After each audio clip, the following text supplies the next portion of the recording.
All right, welcome everybody to another episode of Providence Lucha Talk. This is Luisito, Your boy Jay Aguila. and we're back. This is gonna be in your house predictions. It's gonna be a short pay per view, but I think it's gonna be pretty good. They've been building up for this one so far. So I know you were able to look at the card beforehand. What are your thoughts so far without giving any of your picks away? Well, first, most we want to thank everybody who's been supporting the Providence Lucha Talk. Thank you for supporting us on our social media, Providence Lucha Talk on anywhere you can find on Google, as well our audio contents as well. Um, Looking at this card, this build up, this really interesting set is very pleasing for the eyes. I'm just hoping that they're able to deliver it on paper.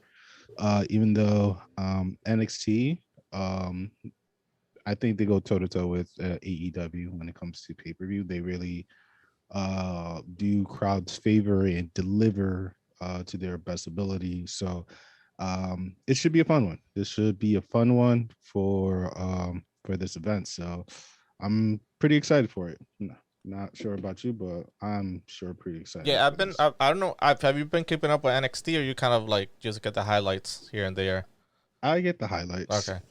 NXT is currently now on Tuesdays, Mm-hmm. so it's not currently. There's the NBA playoff. There's True. the NHL playoff as well.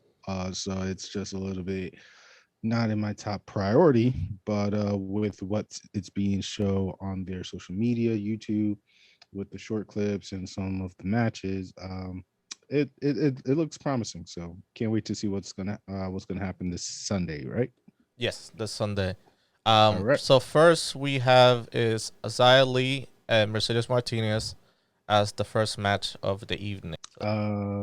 First night. All right. So Martinez was sent up to the card.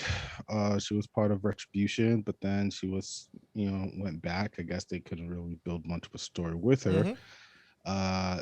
Xia Li, I think she's also going to have Boa and Mei Ying as well in her corner. So I'm not sure if that's going to be much more in her favorite. To my understanding, Mercedes has not been. She's been here and there, wins and losses with NXT. I think she had a match with, I believe, with like Ember Moon. She had something one-on-one with Raquel. So I feel like she was given her chance to make her, I guess, her stamp in the division, but I feel like it's kind of like a missed opportunity for her.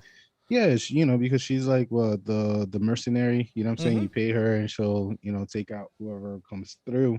So Xia Li, I heard a lot of positive improvement from not only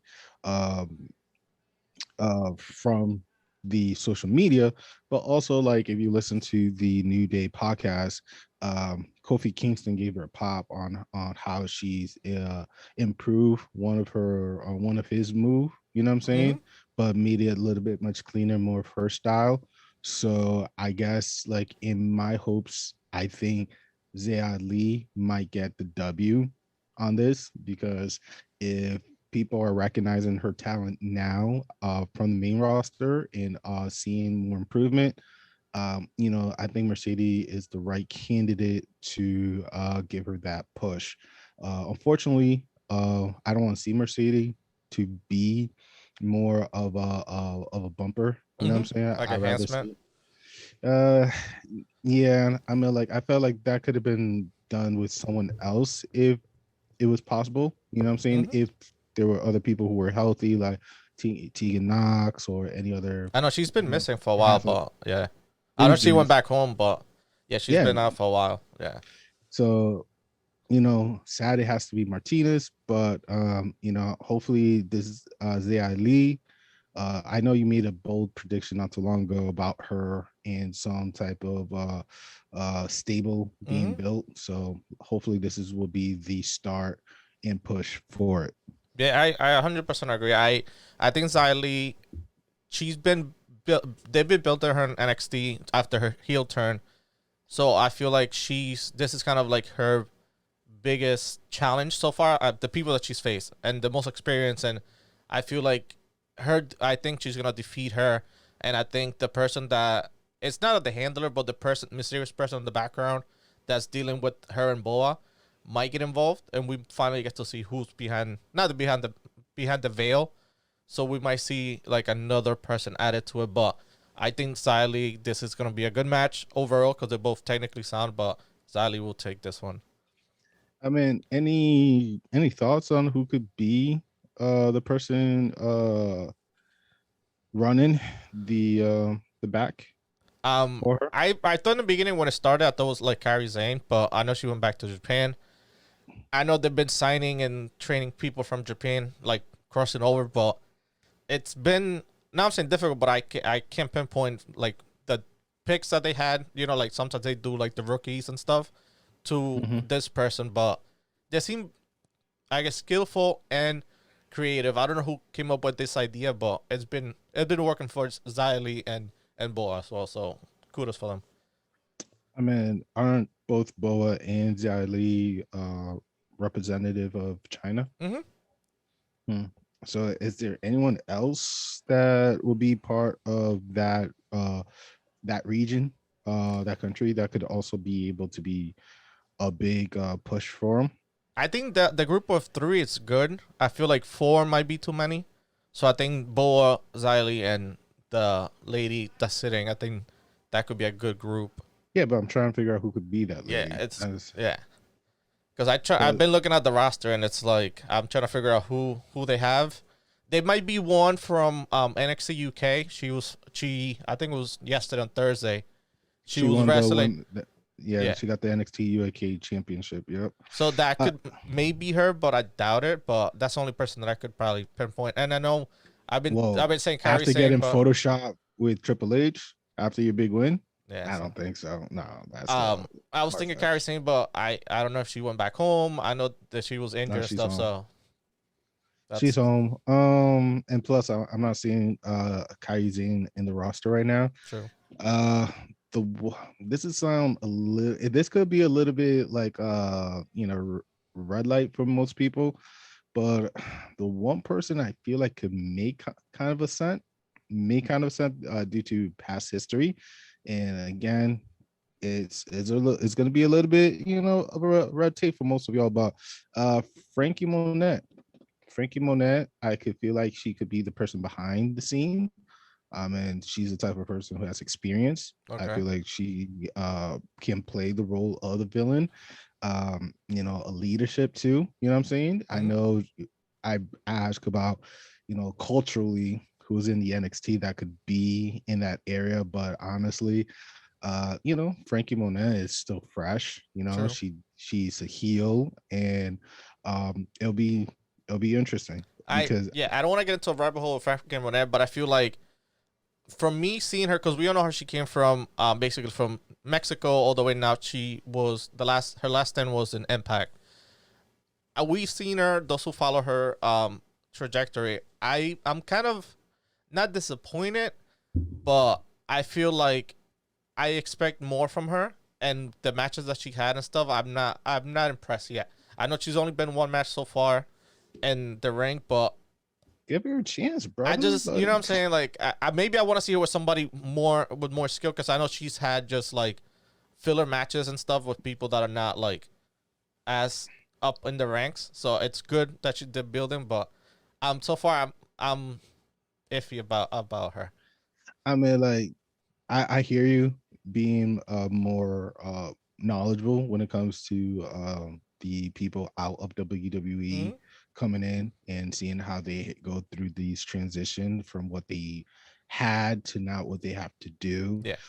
But again, with this Mr. Character, I mean, like people listen to me, right? If we're looking at the more Eastern cultures right now, or representative, right? We have Kushida. Kushida is too much of a baby face to be able to take over that role. We also have what's her name? I just have her, Indy Hartwell, but she's already working with True. The Way. So maybe EO. So that could be maybe EO. She is heel, but I don't see her like working with people. You know what I'm True, saying? but Because her last tag team partner or person that it was most of an ally mhm. was freaking Zayn. You know what I'm The only saying? person So maybe could be because I know Casey Casataro was injured. What about Kaden Carter? She's Filipino. that's wasn't she was working with freaking Casey, yeah. uh Casey? Yeah, but she was Uh, injured. She was out, so that she was kind of flying solo. I mean, like again, mm, I'm hopeful. Like me, hopefully they review who is this Yeah. mystery person, and if it's between Imagine honestly, Scale Kim. They got her back, and is Gail Kim. if she's a free agent, She's been a free agent for a while. you think they got the money for her? Do you think Um, she's going to work for WWE? everybody, people that say that don't want to come back, people come back. So anything, crazier thing has Hmm. happened. The only person that really didn't come out fully was CM Punk, but that's the only person that everybody has their price. Hmm. Yeah. All right. And also kind of talking about everybody got their price. The next match we have, it's for the $1 million belt. It's between Cameron Grimes and a late night for the $1 million belt. I'm glad that Ted Yeah, uh DiBiase. DiBiase, damn that Yeah, the that name, it's ladder. crazy. Yeah. Yeah, God. I'm just glad that he's helping out with the future generation. He is the perfect, veteran Hall of Famer to Mm-hmm. be able to help and build push again with the $1 million championship belt, which again is have not seen for years. And one thing for sure that I'm kind of like happy about it too is I'm not sure if this is more of a response for the FTW belt, you know what I'm saying, True. against AEW, you know what I'm saying? Because again, Mm-hmm. like the main roster between SmackDown and Raw, excuse me, you know what I'm saying, it's not doing too great in numbers. Honestly, last not too long ago, WWE had like one of the lowest rating. Raw had Yeah. one of the lowest rating in the longest time. So again, it's just like, NXT is really more of the, the main focus and the front run. So seeing this, I'm not well versed with LA Knight or Cameron Grimes. Grimes, Yeah. but if these two are having a ladder match in one of the great pay-per-view that NXT have, I'm hoping that they really like sell it. You know what I'm Yeah. saying? And I don't think LA Grimes, yeah, LA Grimes is really more of the heel on this one, isn't he? Right? They both heal, but the thing, it's like not who's the heel, basically who's more annoying. Because Cameron Grimes, basically, he went from like the Mm, 49er, I guess hillbilly type of gimmick to like him getting to crypto and getting mad money, which is good move for him, especially when the whole crypto thing popped off.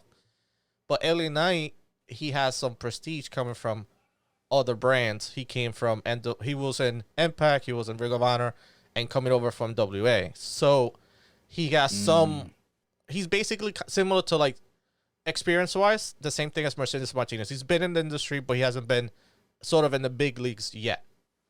So he's mm. done every other brand. I think, I personally, because I feel like this is not a throwaway belt, but they just needed something to kind of like the FTW. I feel like Mm. I would like who will benefit the most. I think it's gonna be tough, but I think Cameron Grimes takes this one. I feel like it's a well deserved title, even though he had already North American, so he's already a made champion. So give this one to him, add to the character of what he's building. Then you can move LA Knight with other either cruiserweight or North American or NXT Championship, and he could be into the mix. But I feel like Cameron Grimes, he might take this one. Cameron Grimes getting this one would be really, really interesting, to be honest with you. Um, I guess he's gonna be my favorite because, like, out of the two years, like, he's the only one that I kind of know of. Mm-hmm. You know what I'm saying? And I think one of his previous match too, he did pretty well. So, because I think I think the last big match, I think he that lost it, but it was to the big Um, dude. but it was the, I think, Fatal 5-Way for the North Yeah. American.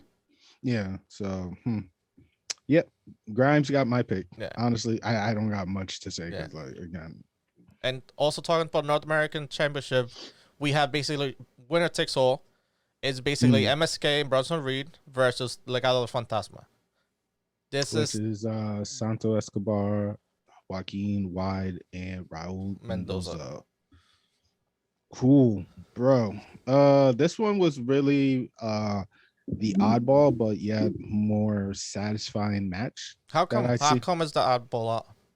Because honestly, when was the last time you ever seen Winner not takes all. only a winners take all of two type of belts? You know what I'm saying? Well, they've done it for the It's not really two type of belts, but it's been when they're trying to unify titles of people, it's a dual champion.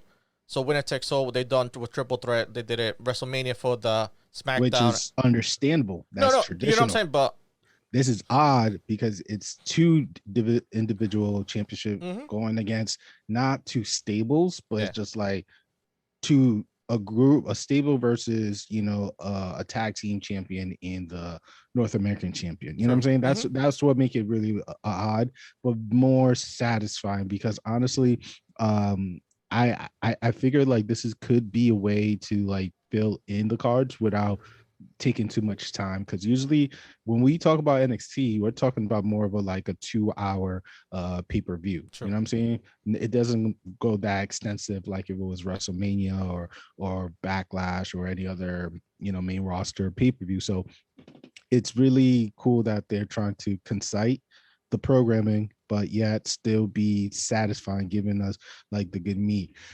Honestly, I feel like this could be the opener for In Your House, because this is really, really big. You know what I'm saying? North American Championship. We saw Bison Reed go at it, work his butt off in a cage match in order to win that North American belt. You know what I'm saying? We see MSK, a young group of guys, fresh, joining the roster, did the tournament in order to win the belt. And they got injured too. And they got injured too. Yeah. And now with Legado del Fantasma, it's just like they've been working well with each individuals. You know what I'm saying? So it's just like, I guess this is like a good package, but like the ending, it could go either way. And either way, either winner, personally, I'll be satisfied. Yeah. I'll be very satisfied. I kind of had my pick even like when this turmoil's been happening between the two groups and stuff. Right. Whoever wins is gonna be good story. You know, if Legado wins or if the current champion, state champions, is still gonna be a good story because you could go back and forth and stuff. And I feel like now that not cheating, but I feel like they taking some shortcuts because the past couple of pay-per-views they've been doing matches with multiple people, kind of the Daniel Bryan syndrome, which is kind of funny. Put Daniel Bryan with every match, but I feel like they could save some time because it's a bunch of people in one group and extend it rather than have two matches and kind of like breaking everything apart. But I think I always like this guy. He shows support to the podcast.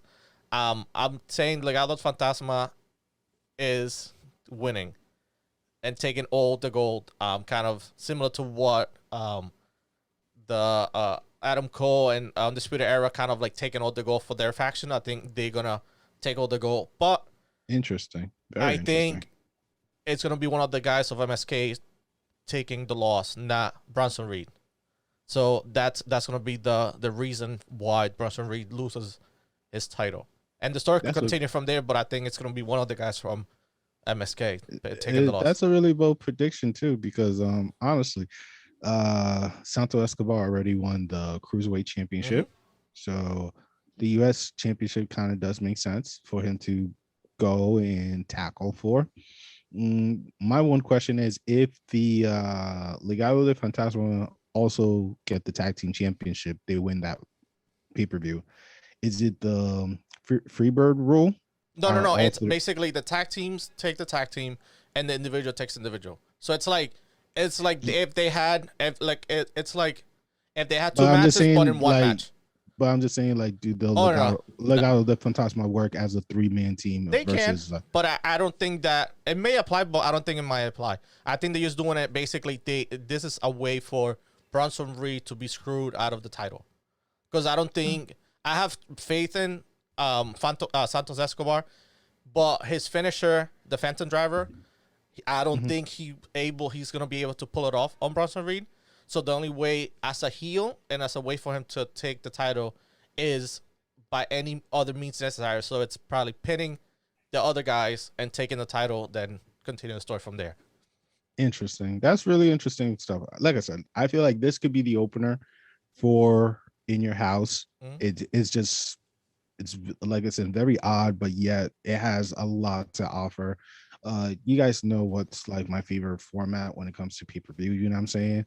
You got to give me like good stuff at the beginning, good stuff in the middle, and good stuff at the end. And like this championship match is a great opener. You could definitely cool it down with between the Mercedes or the Grimes match. You know what I'm saying? Because you could build it, hype it up a bit, but yet you cool it down with the Mercedes match if you like. And then we also got if you don't mind, Luis, the women's championship match. We have Raquel Gonzalez with Dakota Kai on her corner versus Ember Moon, and she has Blackheart in her corner. So basically this women's championship match, I feel like this should be going before the main card. You know what I'm saying? The main event of that night. And this has some story being built because once again, Ember Moon is going for the belt that actually built her, the belt that she worked hard for, the belt that did she ever had, or she won it right before now? No, nobody took that away from her. Because I know she's always, her curse was Asuka. She was able to defeat Asuka, then she won it after Asuka left. She won it after Asuka left, but I believe when it came to her belt, I'm looking at her story right here. She has fought Peyton Royce, Nikki Cross in the Fatal 4-Way. I think the only person she lost the belt to was to Shayna Blazer, and then got hurt. You know what I'm saying? After that, she was never foreseen again with the belt until now. So it's really, really interesting. Actually, she lost to Blazer during an NXT New Orleans takeover match. So that was the last time she really held the belt. You know what I'm saying? Yeah. So 2018 and we're 2021, her going for it. I think she'll probably be maybe a 2-time champion. Quote me or not. But you definitely have a hungry person like Ember Moon going for the belt. But you got Raquel. Raquel is still fresh. Raquel is still dominant. I mean, her match with Mercedes Martinez was pretty dope. Yeah. Her match with EO was like well delivered, you know what I'm saying, during that takeover. So I know. The question is there supporters? You know what I'm saying? Dakota Kai or Blackheart will make a big impact, you know what I'm saying? Because it's still even out everything, but again, it's just like it's 50-50. True. I feel like I'm glad that Raquel Gonzalez won the title, and she's been, I think she won at WrestleMania time, which is a great moment for her, good for her. But I feel for me as a viewer, she lost some of the luster that she had. I don't know if it's the hunger, or how people like football, people get paid and like their productivity is not the same, or people win a championship and it's hard to get to that top because you missing some of that hunger. I feel she's missing some of that hunger. So I don't know if it's the writing or her or whatever, but now that she has a title, I see her as being the hunter instead of being the hunter. So I know on Tuesday's episode of NXT, the show ended with her taking an eclipse from Ember Moon, and it took 2. I think it took 1 move plus, so it took good for her. But I feel like that for me, having Ember Moon finish out the show on a high, that might make her lose the title. Normally, that's kind of like what happens. People get build up, then you get a win before the championship. So if she would have like taken a loss or something and look like weak on Tuesday, she would have had a better chance now. But this is just a filler until like Raquel faces Io again, so I'm taking Raquel. But Mm, her reign's gonna be short too.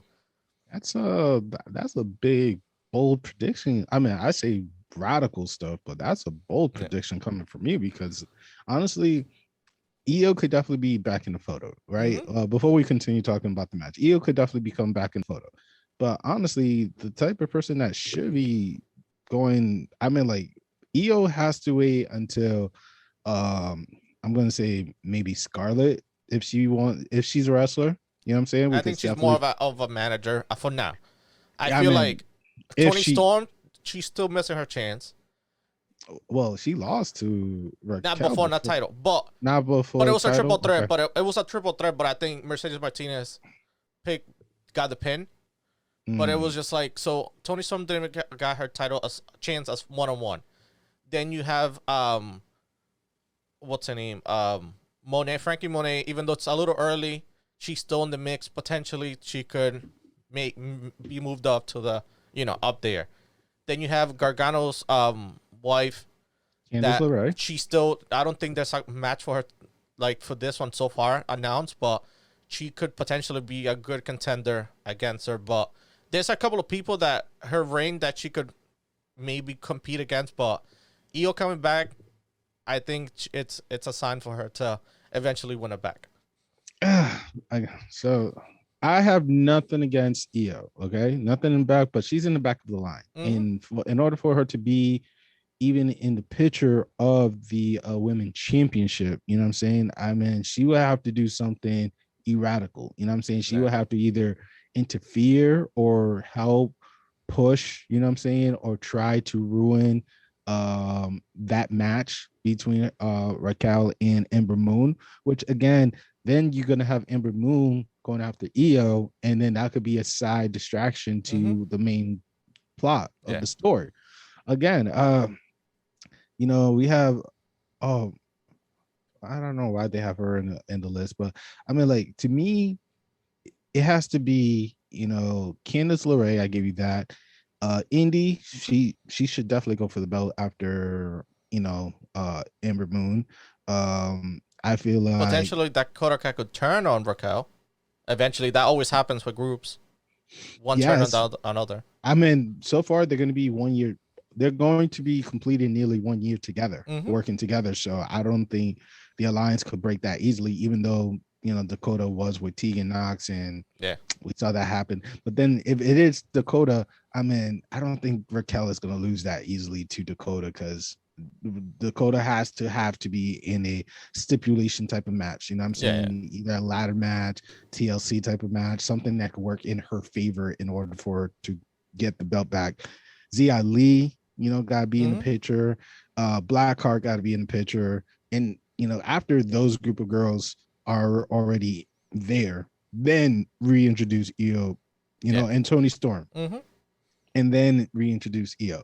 But Io also, I think she's a great candidate to move up to either SmackDown or Raw as well, because honestly, you could utilize her to work and fill in spaces since especially Raw, Yeah. they're not really doing well within the female division. If That we personally, division's it's bad. That division has, I think, and these 6 people. they need new flavors. They need something It's bad. new. So, in the result, going back, Raquel to me, Mm-hmm. I think she's going to go through the Drew McIntyre effect in my book. I'm gonna pin her as the champion of this match. But if Io really interrupt this, then it's going to get A little messy. Yeah. nasty. Yeah. Yeah, it's gonna get messy.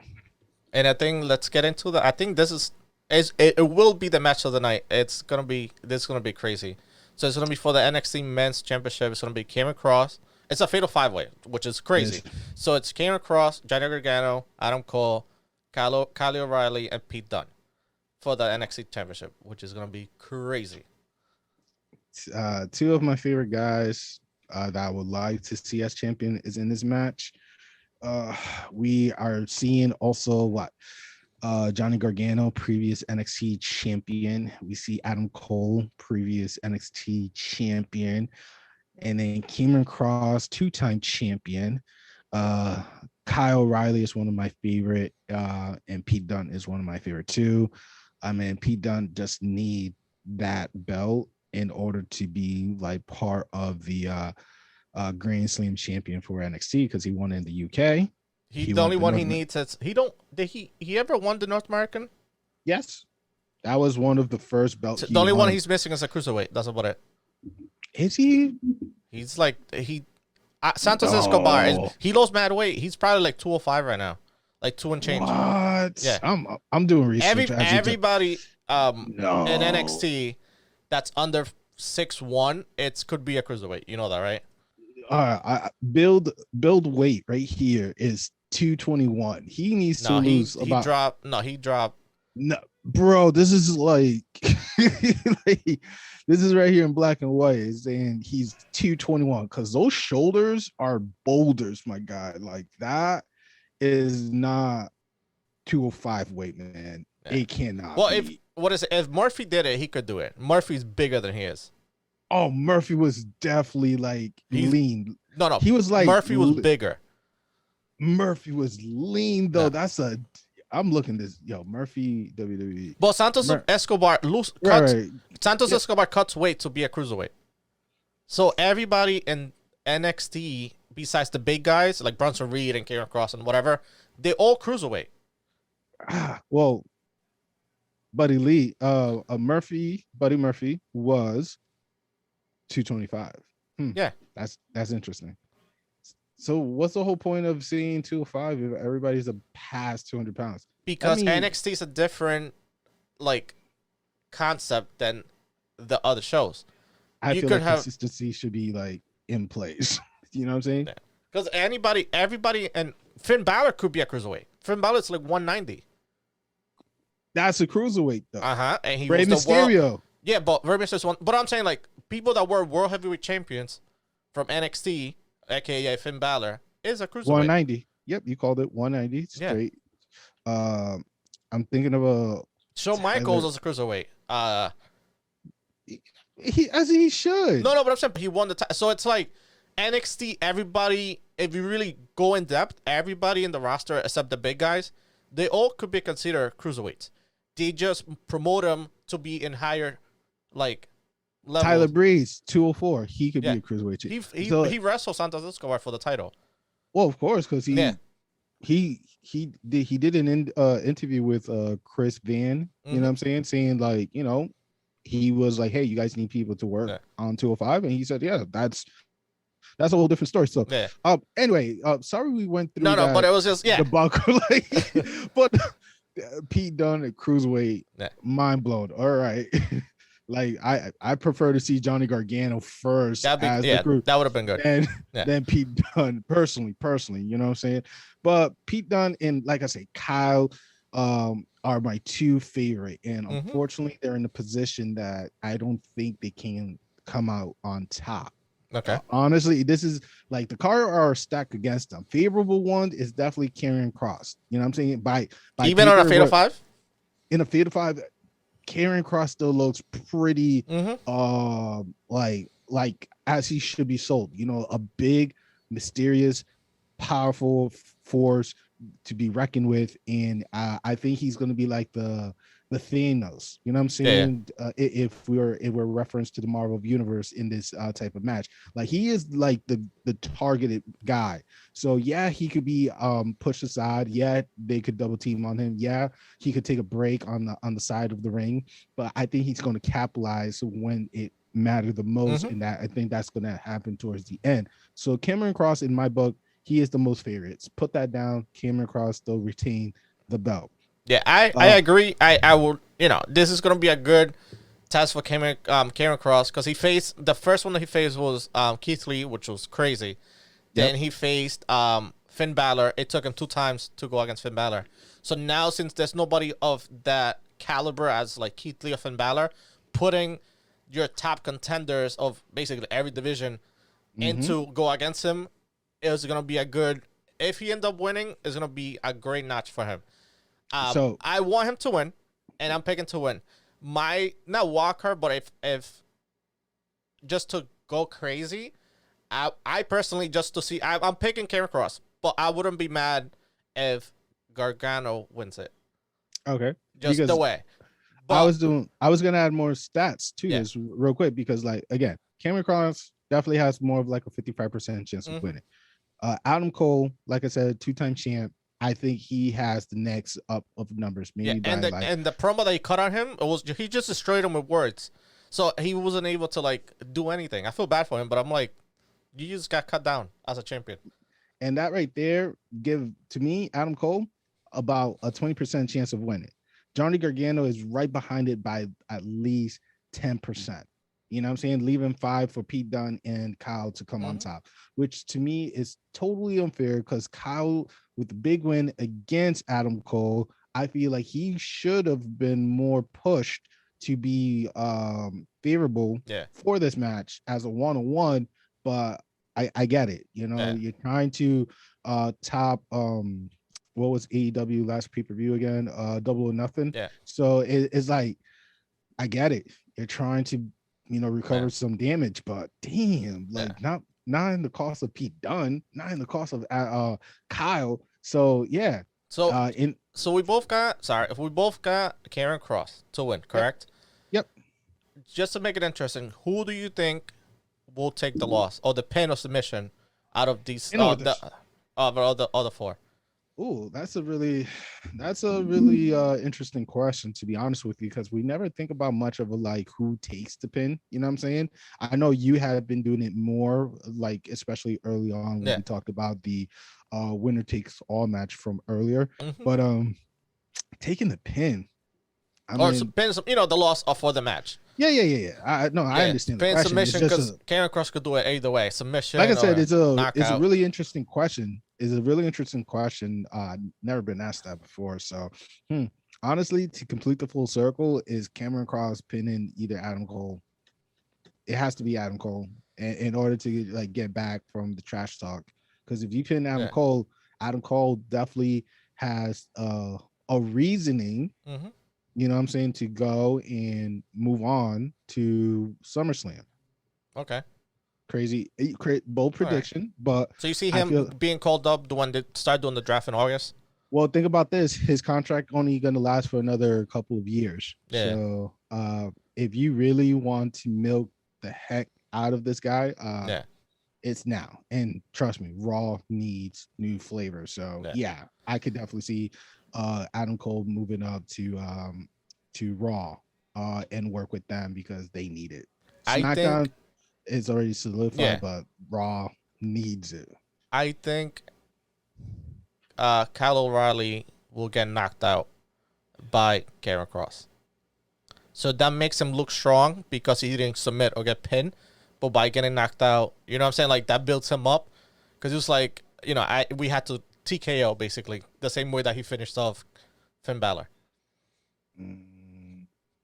That's a bold prediction, because in my head I could see like part of the final combination towards the end as I could see Gargano working with Pete Dunne, you know what I'm saying, and that goes out of the ring. Then you reunite the few the beef between Adam Cole and Kyle, you know what I'm saying, going at it for a bit, and then once Adam Cole has more of the upper hand, surprise, Cameron Cross comes in, boom, and does his finisher or knock him out, whichever way. But then again, we also got taken into factor as well is that Cross, Gargano, and Dunn also going to have maybe supporter, because like Pete Dunne is working with Oni Lorcan. You have Johnny Gargano that has Austin Theory, and Scarlett, you know, is going to be in Cross corner. So and also a Theory too. Yeah, Austin Theory. I don't know. Yep. I don't know who, because I know Bobby Fish came back. Yeah, but Bobby Fish said that he's taking care of his own business, so I don't think has anything to worry about between Austin Theory or Lorcan. Yeah, you know what I'm saying, in a sense. One match I'm surprised that has not been announced is between Ciampa and Thatcher. I'm surprised they're not having. No, I think they've been feuding with. I think they might be not an opener, but they might be in the pre-show. They've been feuding with Grizzled Young Vets. Yeah, so they've been feuding, and also the how you call it, Imperium is not been imploding, but they got rid of Wolf, and he got released, which was kind of crazy.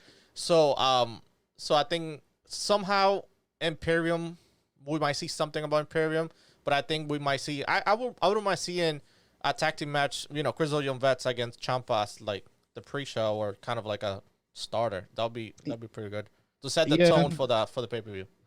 It could set up the tone, but looking at the website right now or the WWE NXT page, they announced that match is going to be happening next Tuesday. So, like I said, like I feel like it was a missed opportunity for them not to have that in this pay-per-view, because that also could raise number. Like, when was the last time we seen Ciampa in a pay-per-view? I think two pay-per-views ago. I think it was tough. Way overdue. All right.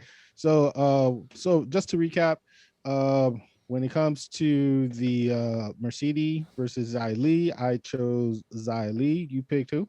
Xia Li as well. All right. Ladder match, I think we're both with Grimes. Correct. In winning. The women's championship match, I chose Raquel. Yep. Raquel as well. She retains.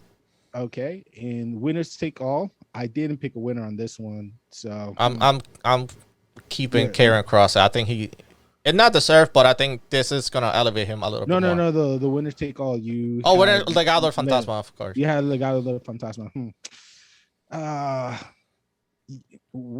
You know, maybe the belt will switch. So yeah, Legado Fantasma as well, and then we're both in agreement with Cameron Cross as the most favorable to win the match. But if he doesn't win it, who is the second guy in your book?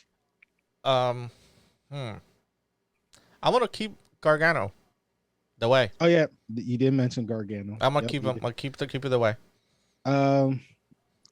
Between Pete or Kyle, those would be my next pick up. That would be my choice, and then Adam Cole taking the fall and hopefully seeing them in Raw, because guys, Raw need help. Yeah. A lot of help. I think they eventually might end up getting, unfortunately, Brock Lesnar once again, but they might have to pull the Brock Lesnar lever for help. That's the only thing. John Cena, they need something like that, but again, we'll get to it closer when we get to Hell in a Cell. That's gonna unveil a bunch of things, but it's Brock Lesnar is, I believe, SummerSlam now. Yeah, you know what I'm saying? Like what Undertaker is to WrestleMania is Brock Lesnar to SummerSlam. So. Hopefully he doesn't. Whoever is the current heavyweight champion doesn't lose it to Brock. Just entertain us. That's all I ask for. Yeah, true. If it's possible. All right, cool. So Providence Lucha Talk, as you guys heard, we are bringing some prediction for you guys as much as we can. Please continue to support us on our social media. Share your thoughts. Do you agree with our picks? Do you disagree? Tell us why. We'll definitely do our best to respond back to you as quick as possible and be able to have a friendly debacle. Okay, not an argument, but friendly debate on why you pick who you pick or why you disagree with us. Audio content, you could follow or find it on all platforms. Just Google it, Providence Lucha Talk as it's spelled, and you'll be able to find our information. Lewis, any last thoughts before we go? No, I'm just looking forward for this pay-per-view. I know we've been a little hiatus, but also wrestling hasn't given us too much to talk about. So now that everything's picking up and now the crowd's back on, so we'll be more active, of course. This pay-per-view should be a good start for the season. That's a really good point. Do you think there's going to be a crowd in your house? I think so. Okay. Yes. Cool. So there we go. That was something that we should have spoke upon within the matches. All right. So there you guys have it. My name is Jay Aguila. This is Luisito. And we say, buenas noches. Thank you for listening, and peace. Peace. See ya.